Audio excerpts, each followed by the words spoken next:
Hindistan Başbakanı Narendra Modi, küresel dengeleri değiştirecek tarihi bir adımla Moskova'yı ziyaret etti. Bu ziyaret yalnızca iki ülke arasındaki stratejik işbirliğini derinleştirmekle kalmıyor. Aynı zamanda Hindistan ve Rusya'nın geleceğin sınırlarını zorlayan projelerdeki ortaklıklarını da pekiştiriyor. Modi'nin ziyaretinin en dikkat çekici yanlarından biri, iki ülkenin Antarktika'daki araştırma üslerinde ve uzay projelerinde yapmayı planladığı devasa yatırımlar oldu. Peki bu yatırımlar neleri beraberinde getirecek? Yeni savaş cephesi mi olacak yoksa sadece ticari yatırımlar mı yapılacak? Diren Doğan Hoca'nın yorumlarıyla Rusya-Hindistan ilişkilerini inceleyeceğiz.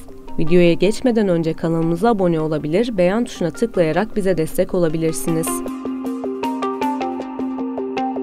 Hindistan Başbakanı Narendra Modi 5 yıl aradan sonra ilk kez Moskova'yı ziyaret etti. Ziyaretin ana gündem maddeleri merak konusuydu. Çünkü Modi, Hindistan seçimlerini tekrar kazanmasının ardından ilk ziyaretini Rusya'ya yaptı. En son Rusya Devlet Başkanı Vladimir Putin'le Özbekistan'daki Şangay İşbirliği Örgütü Liderler Zirvesi'nde bir araya gelmişlerdi. İki liderin görüşmesi işbirlikleri üzerine oldu. Hindistan ve Rusya'nın arasındaki dinamikler daha çok ekonomik işbirliğine dayanıyor. Tabii bir de 3. yılına giren savaş dolayısıyla askeri konulara. Rusya-Ukrayna Savaşı'nda Rus cephesinde yer alan askerler arasında Hindistan kökenli askerler de yer alıyor. Modi de onlar için harekete geçti. Hindistanlıların Rus ordusuna görev almaması yönünde talepte bulundu. Putin ise ordusundaki tüm Hindistanlıları görevden ihraç etmeyi kabul etti. Asya'nın iki büyük ülkesi son zamanlarda birbiriyle yakın. Neden derseniz cevaplayayım. Hindistan son zamanlarda pekişen Çin-Rusya yakınlığını istemiyor ve Rusya'ya önemli bir müttefik olduğunu hatırlatmak istiyor. Pek çok uzman Hindistan'ın Çin ve Rusya arasındaki yakınlaşmaya karşı ben buradayım demek istediğini düşünüyor. Rusya 2014'te Kırım'ı ilhak etmesinden bu yana Batı ile yaşanan gerginliklerin Hindistan'ın stratejik rakibi Çin'le daha yakın temas halinde. Rusya ve Çin yakınlaşması, Çin'le Himalayalarda sınır anlaşmazlığı bulunan Hindistan için endişe verici. Geçtiğimiz günlerde Kazakistan'da düzenlenen Şangay İşbirliği Örgütü zirvesine katılan Putin ve Xi Jinping, iki ülke arasında derinleşen ilişkileri övdü. Putin, ikili ilişkilerin tarihlerinin en iyi döneminden geçtiğini ve dünya için istikrar sağlayıcı bir güç olduğunu söyledi. Rusya'nın Ukrayna işgaline başlamasından birkaç gün önce Putin ve Xi Jinping sınırsız dostluk ilan etmişlerdi. Bizim dostluğumuz hiçbir şekilde üçüncü tarafı hedef almaz diyorlar. Yani biz iki ülke olarak birbirimizle istişare içerisindeyiz. Savunma alanında bir şeyler yapacağız ama herhangi bir ülkeyi hedef almayacağız diyorlar. Evet, kağıt üstünde bu belki biraz gerçekçi durabilir ama uygulamada real politikte bunun gerçekçi olmayacağını hepimiz çok iyi biliyoruz.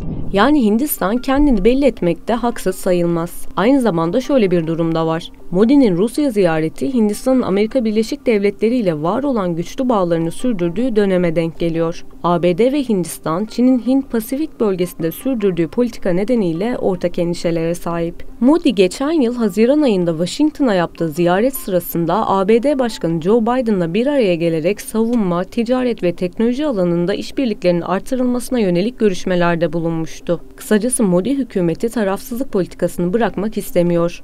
Ne Rusya ile ilişkilerini bozuyor ne de ABD ile. Modi ve Putin 5 yıl sonra gerçekleştirdikleri görüşmede Ukrayna krizini de ele aldı. 2000'den itibaren her sene düzenli olarak bir araya gelen Hindistan ve Rusya 2021'den sonra görüşmeyi kesmişti. Sebebi Rusya-Ukrayna savaşı. Hindistan, Rusya'nın Ukrayna'yı işgali sonrasında Moskova'yı kınamamış ve Birleşmiş Milletler'deki oylamalarda çekimser kalmıştı. Ancak tam olarak Rusya'yı da desteklememişti. Tarafsızlık politikasını uzun süre yürüttü. Bu süreci Diren Doğan Hoca anlattı. Rusya'ya karşı Ukrayna meselesinde sert bir çizgi çekmesi beklenmiyordu ya da tamamen yanında olması da beklenmiyor. Niçin? Çünkü Hindistan'ın aynı zamanda Amerika Birleşik Devletleri ile de özellikle son zamanlarda Asya Pasifik ya da Hint Pasifik'te artan o Çin yükselişiyle birlikte jeopolitik bir ilişkisi de yükselmeye başladı.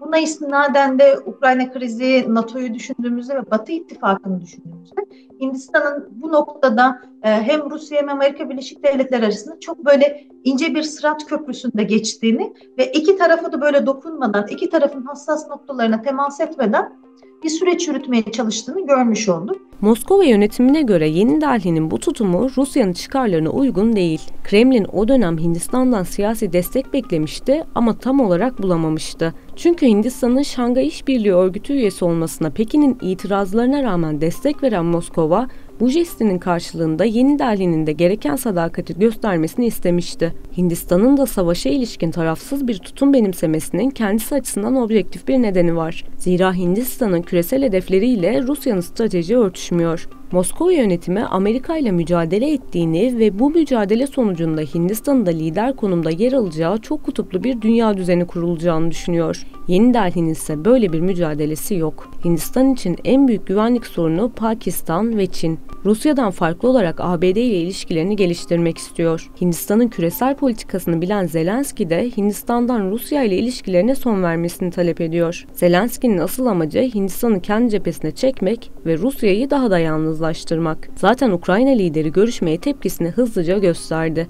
Modi'nin Putin'e sarılmasını barış süreci için yıkıcı bir kayıp olarak nitelendirdi. Sosyal medya üzerinden de bir paylaşım yaptı. Ama Zelenski örneğin Twitter'dan bir gönderi paylaşmıştı. İşte dünyanın en büyük demokrasisinin böyle bir tiranlığı ziyaret etmesini eleştiriyorum tarzında bir gönderi paylaşmıştı.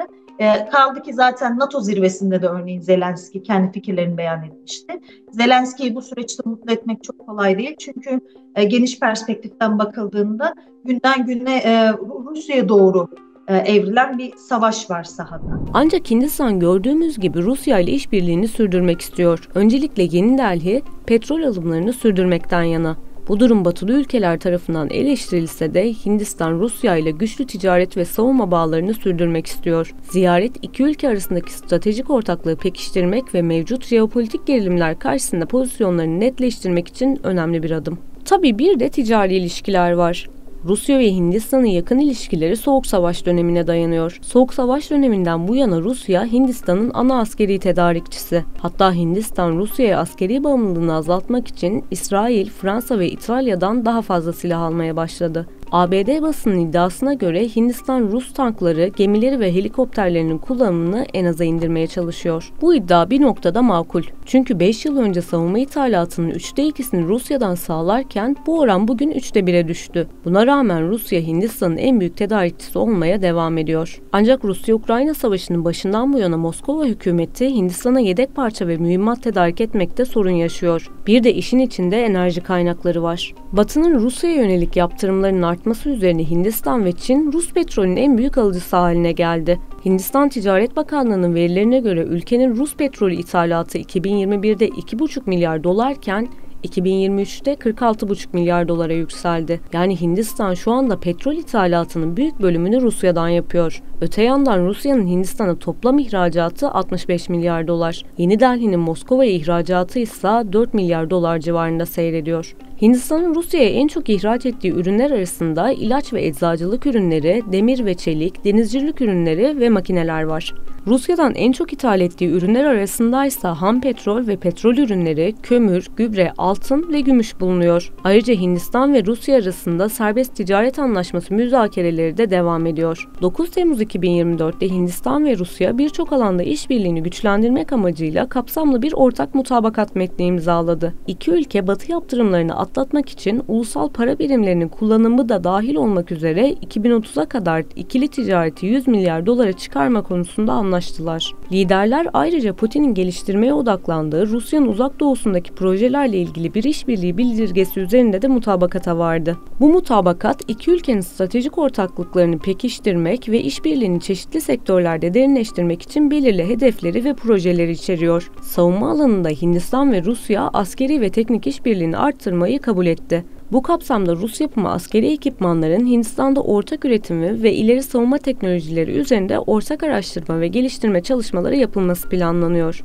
Bu işbirliği iki ülkenin savunma kapasitesini arttırmayı ve bağımsızlığını güçlendirmeyi hedefliyor. Ekonomik ve enerji işbirliği de mutabakatın önemli bir parçasını oluşturuyor. Hindistan ve Rusya sivil nükleer enerji alanında mevcut işbirliklerini genişletmeyi ve yenilenebilir enerji projelerinde ortak çalışmayı amaçlıyor. Özellikle Kudankulam nükleer santralinin genişletilmesi ve enerji verimliliği projeleri üzerinde duruldu. Ayrıca doğalgazın ekonomik ve çevre dostu bir yakıt olarak kullanımını artırarak sürdürülebilir kalkınmayı teşvik etme kararı alındı. Ticaret ve ulaşım alanında ise uluslararası Kuzey-Güney Ulaştırma Koridoru'nun geliştirilmesi için yoğun çaba harcanacak. Gümrük işlemlerinin basitleştirilmesi ve yol, demiryolu altyapısının iyileştirilmesi için gerekli adımlar atılacak. Yeşil Koridor projesiyle de iki ülke arasında mal taşımacılığının kolaylaştırılması amaçlanıyor. Bilim ve teknoloji alanında işbirliği de yoğunlaşacak. Hindistan ve Rusya elektronik sistem tasarımı, yazılım geliştirme, süper bilgisayarlar, e-devlet ve ağ güvenliği gibi alanlarda ortak projeler yürütecek. Bu işbirliği iki ülkenin teknolojik yetkinliklerini artırmayı ve dijital dönüşümü hızlandırmayı hedefliyor. Bölgesel işbirliği kapsamında Hindistan'ın çeşitli eyaletleriyle Rusya'nın bölgeler arasında doğrudan temasların artırılması teşvik edilecek. Maharashtra ve Kanti-Mansik gibi bölgeler arasında işbirliği anlaşmaları imzalanacak ve bu bölgeler arasında ekonomik ve kültürel bağlar güçlendirilecek. Mutabakat metninin ilginç bir kısmı var. Diren Doğan Hoca bu ilginç kısmı ve yorumlarını bizlerle paylaştı.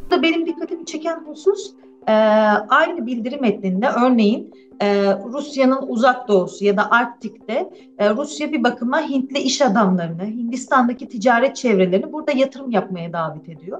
Bu oldukça enteresan çünkü bu bölge aslında bakir bir bölge ve Hindistan'ın buraya yönelik stratejileri henüz gelişmemiş. Çünkü coğrafi olarak da biri en güneyde, diğeri en kuzeyde.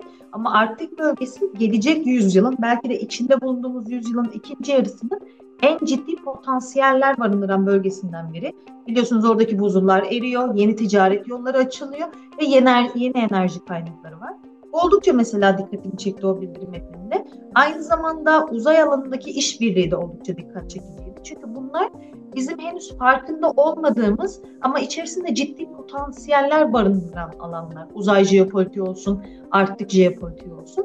Ve iki ülke liderinin bu alanda birlikte bir adım atmaya hazır olduklarını, en azından niyet bildirdiklerini gördük. Mutabakatın bu noktası gerçekten ilgi çekici.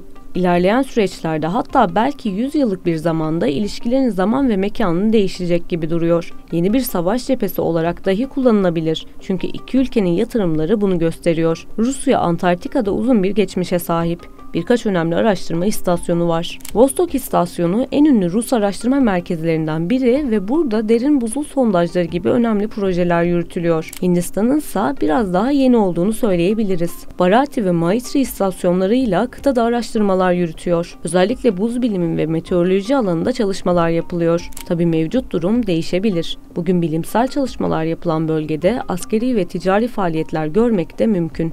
Uzay araştırmalarında ise Rusya uzun bir geçmişe sahip. Sovyetler Birliği döneminden beri bu alanda önemli bir aktör. Roskosmos, Rusya'nın uzay ajansı olarak uluslararası uzay istasyonları ve Mars keşifleri gibi birçok projede yer alıyor. Rusya ayrıca askeri uzay sistemlerini geliştirmeye devam ediyor. Hindistan ise son yılların parlayan yıldızı. Hindistan Uzay Araştırma Organizasyonu son yıllarda büyük başarılar elde etti. Mars'a uydu gönderen ilk Asya ülkesi oldu ve Chandrayaan 2 misyonuyla Ay'a iniş yapmayı denedi. Ayrıca kendi insanlı uzay programını geliştirmeyi deneyen ülke, askeri anlamda Rusya ile iş yapmaya elverişli. Sonuca gelirsek, Modi'nin Moskova ziyareti Hindistan ve Rusya arasındaki ilişkilerde yeni bir dönemin kapılarını aralıyor. İki ülke ekonomik ve askeri alanlardaki işbirliklerini güçlendirerek küresel dengelerde daha etkin bir rol oynamayı hedefliyor. Modi ve Putin'in liderliğinde atılan bu adımlar sadece iki ülkenin çıkarlarına hizmet etmekle kalmayacak, aynı zamanda yeni cepheler oluşturacak. Hindistan ve Rusya dostluklarını modern dünyada stratejik bir ortaklığa dönüştürme yolunda önemli bir ilerleme kaydetti.